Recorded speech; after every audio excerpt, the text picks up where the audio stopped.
আরমান, কি অবস্থা তোমার? এখানে আসতে কেমন লাগে? হ্যাঁ, অনেক ভালো। আমার তো এখানে ভালো লাগলো না, কারণ এখানে ঘোরার মতন শুধু মানুষ দেখতেছি, আর কোনো কিছু দেখতেছি না। সুন্দর মনোমুগ্ধকর একটি পরিবেশ, যেখানে রয়েছে একটি বিল। দেখেন ওই যে ওই যে ওই যে ওই যে সে অনেক ক্লান্ত আছে, অনেক টেনশনে আছে, যার কারণে বাটা সে মানে মাথাটা নিচা করে আছে। কি টেনশনে আছে আমি বুঝতে পারতেছি না। দেখছো, সরেও না সরেও না। প্রিয় ভিউয়ার্স, আসসালামু আলাইকুম। আমি নাহিদ নতুন আরেকটি ব্লগ ভিডিও নিয়ে আপনাদের সামনে হাজির হয়েছি। তো আপনারা দেখতে পাচ্ছেন আমি আজকে সরাসরি চিড়িয়াখানায় যাচ্ছি এবং সেখানে কি কি সারাদিনে করব সেই বিষয় নিয়ে আমি আপনাদের সাথে আজকের ভিডিওটি নিয়ে হাজির। তো আমি চিড়িয়াখানার পথে দেখতেই পাচ্ছেন অসংখ্য মানুষ। এখানে রয়েছে সারি সারি অনেকগুলো দোকান। তো দোকানের মাঝে একটি দোকান দেখতে পেলাম যেখানে রয়েছে মাথার কাউন্ট, যেগুলো মেয়েদের জন্য খুবই আকর্ষণ।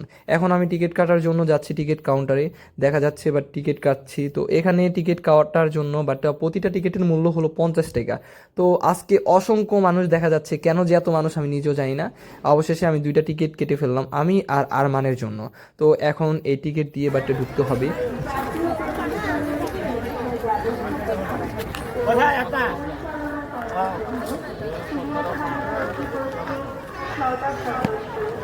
অল্প বয়সের অনেক ছেলে রয়েছে যারা ফুটপাতে বিভিন্ন রকমের দোকান দিয়ে বসে থাকে এবং তারা ভালোই বিক্রি করে, তাদের ব্যবসা এগুলো একেবারে হালালে বলা যায়। তো একটা ছোট ভাইকে আপনাদের সাথে পরিচয় করে দিব, ওর নাম আসমান।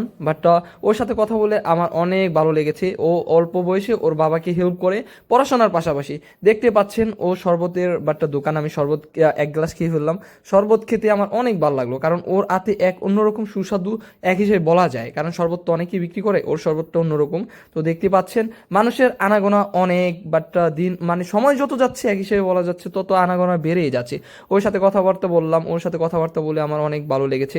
এখন চলে যাই আরেক ছোট ভাইয়ের কাছে। ওর দেখতে পাচ্ছেন আচারের সমাহার একেবারে বলা যায়। ছোট ভাইটা খুবই হাসি খুশি, ওর বয়সটা তেমন হবে না, আপনারা সবাই দেখতেই পাচ্ছেন। আর সবচেয়ে বড় কথা কি ভাই, আমি তো তেমন কথা গুছিয়ে বলতে পারি না, যেহেতু আমার বাসা গ্রামে, সেই ক্ষেত্রে আমি আঞ্চলিক ভাষায় ব্যবহার করি।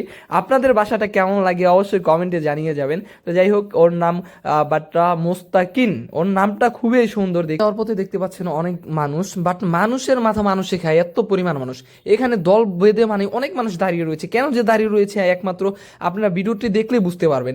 ও বুঝতে পারছি, এখানে বাঘ মামা রয়েছে, ওই বাঘ মামাকে দেখার জন্য মানুষগুলো দাঁড়া রয়েছে। ভাই বিষয়টা খুবই সুন্দর, দেখতেই পাচ্ছেন। জানি না কতটা সুন্দর লাগছে আপনাদের, এই যে একটা বাঘ দাঁড়িয়ে রয়েছে, দেখছ? সরেও না সরেও না, মাথা লাগাইতেছে। মানুষ কেমনে দেখতেছে দেখেন। বেশি সাইডে তো অনেক লাগবে, আল্লাহ আর কি, এটা পুরো এলাকা চলবে। দেখেন চলে যাচ্ছে মানুষ, দেখে দেখেন ওই যে ওই যে ওই যে সে অনেক ক্লান্ত আছে, অনেক টেনশনে আছে, যার কারণে সে মাথাটা নিচা করে আছে। কি টেনশনে আছে আমি বুঝতে পারতেছি না। আচ্ছা, তুমি কিসের টেনশনে আছো? বলবে না, সে বলবে না। এখন সে কি খাচ্ছে দেখতেই তো পাচ্ছেন, মুখে যেন কি আছে। তো অবশ্যই কমেন্টে জানাবেন বানরের প্রিয় জিনিস কি, প্রিয় খাবার কি, অবশ্যই কমেন্টে আপনারা জানিয়ে যাবেন। অবশেষে রাস্তার পাশে এক মুরব্বী চাচাকে দেখতে পেলাম, তার হাতে অনেকগুলো ময়ূর পাখ ছিল। ময়ূর পাখগুলো দেখে আমার অনেক পছন্দ হয়েছে, সেখান থেকে আমি 3টি ময়ূর পাখ 50 টাকা দিয়ে কিনলাম। তো আপনি দেখতে পাচ্ছেন সুন্দর মনোমুগ্ধকর একটি পরিবেশ, যেখানে রয়েছে একটি বিল। বিলের পানিগুলো খুবই পরিষ্কার এবং সাথে আছে অনেকগুলো বট গাছ, বিভিন্ন প্রকারের গাছ। এখানে হাজারো মানুষ মাছ ধরছে সারি সারি ভাবে। তার মধ্যে একটি চাচার সাথে আমার দেখা। তো চাচাও খুব সুন্দরভাবে মাছ ধরছে। দেখা যাক চাচা কি মাছ পায় কিনা। তো আপনি সবাই সাথে থাকেন। বিকেলের রোদ, তাই না? আবহাওয়াটা খুব সুন্দর। ভিডিওটা বেশি বড় করবো না, তো আপনারা দেখেন চাচায় মাছ ধরতে পারে কিনা। যাই হোক, চাচার মাছ ধরার পাশাপাশি একটু ওদিকে যাই। তো আজকের পরিবেশটা আসলে অনেক সুন্দর। তো চিড়িয়াখানার পরিবেশ এমনিতেও বিকেলবেলা অনেক সুন্দর থাকে। তো মানুষ দেখতেই পাচ্ছেন, অনেকগুলা মানুষ ছিল চারদিকে, এখন একটু কমে গেছে। যাই হোক, দেখি চাচা মাছ কি ধরতে পারে কিনা। তার পাশাপাশি নদীর পরিবেশ, এটা নদী নাকি পুকুর আমি নিজেও জানি না, যেহেতু নদী হলে অনেক বড় হতো, পুকুরে বলা হয় এক হিসাবে। এখানের আশেপাশে তারাই দেখলে বুঝতে পারবেন এটা পুকুর নাকি নদী।